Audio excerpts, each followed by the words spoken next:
Hai sahabat AR Channel, kali ini kami akan membawakan sejarah perjuangan Sultan Cirebon, yaitu Sultan Matang Aji.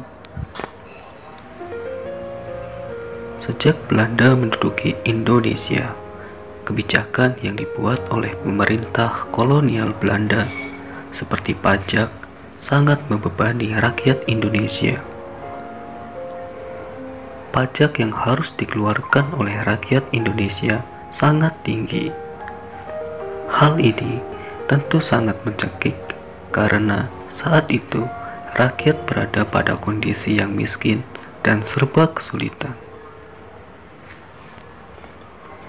Kebijakan ini mendapat tantangan yang kuat dari rakyat, khususnya kaum santri. Saat itu mulailah terjadi perlawanan rakyat terhadap Belanda. Saat Belanda menduduki Cirebon, terjadi pergolakan melawan Belanda. Cirebon memiliki sejarah peperangan yang dramatis dalam perjuangannya melawan kolonial Belanda. Saat itu, Sultan Matang Aji memerintahkan para ulama untuk membangun pesantren di seluruh kawasan Cirebon, seperti Balai Rantai, pesantren Buntet yang didirikan oleh Mbah Mukoyim yang masih keturunan Kesultanan Cirebon, hingga para keturunannya mendirikan pesantren di Gedongan dan Benda Kerep. Tidak hanya Gedongan dan Benda Kerep, ada juga Abdullah Lontang di Majalengka yang kemudian keturunannya mendirikan pesantren Kempek Arjo Winangun, Ki Jatira di Ciwaringin. Di pesantren para santri tidak hanya dibekali ilmu ajaran Islam, tetapi juga mereka dibekali ilmu kanuragan yang tiada lain untuk melawan para penjajah. Salah satu ulama yang terkenal memiliki ilmu kanuragan yang tinggi adalah Kiai Haji Abbas dari pesantren Buntet dan Kiai Haji Amin Sepuh dari pesantren Ciwaringin. Perlawanan terhadap kolonial Belanda dipimpin oleh Sultan Muhammad Sofiuddin atau lebih dikenal Sultan Matang Aji. Sultan Matang Aji melanjutkan perjuangan ayahnya, yaitu Sultan Amir Sena. Sultan Matang Aji secara terang-terangan melawan Belanda dengan strategi yang luar biasa. Sultan Matang Aji melanjutkan pembangunan Gua Sunyaragi yang dilengkapi tempat pembuatan senjata, latihan perang, hingga membuat benteng pendem atau bunker. Gua Sunyaragi oleh Belanda dikenal sebagai tempat dunia gelapnya para Sultan Cirebon, padahal merupakan tempat latihan para pejuang dan memang dirancang untuk perlawanan.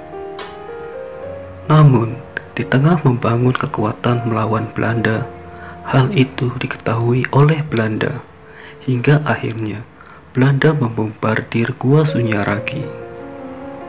Sultan Matang Aji pun menyingkir dari Gua Sunyaragi lalu pergi ke daerah Sumber dan mendirikan pesantren. Di pesantren, ia melatih para santri berbagai ilmu agama Islam, tak terkecuali ilmu kanuragan untuk kepentingan melawan penjajah Belanda. Dari situlah Sultan Matang Aji menyusun rencana perang gerilya. Dalam perang gerilya yang ia susun, hanya santri yang sudah matang dalam mengaji yang boleh ikut berperang. Itulah sebabnya ia disebut Sultan Matang Aji. Dalam perang gerilya, Belanda selalu mengalami kekalahan, sehingga Belanda kembali mengadakan perundingan. Perundingan dimediasi oleh pengurus kuda istana yang bernama Ki Muda. Dalam perundingan itu, Sultan Matang Aji dikhianati oleh Belanda dan seluruh pasukan Sultan Matang Aji dihabisi oleh Belanda. Namun, Belanda tidak mampu menghabisi nyawa Sultan Matang Aji, sehingga Belanda memutuskan untuk menahan Sultan Matang Aji. Sultan Matang Aji hanya bisa dibunuh dengan senjatanya sendiri. Perjuangan berakhir setelah Sultan Matang Aji dibunuh oleh Ki Muda di pintu ukir Keraton Kasepuhan. Ki Muda diangkat oleh Belanda untuk menggantikan Sultan Matang Aji.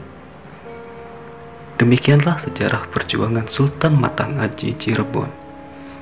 Jika sahabat suka dengan channel ini, jangan lupa untuk like, share, dan subscribe. Terima kasih, sampai jumpa pada video kami selanjutnya.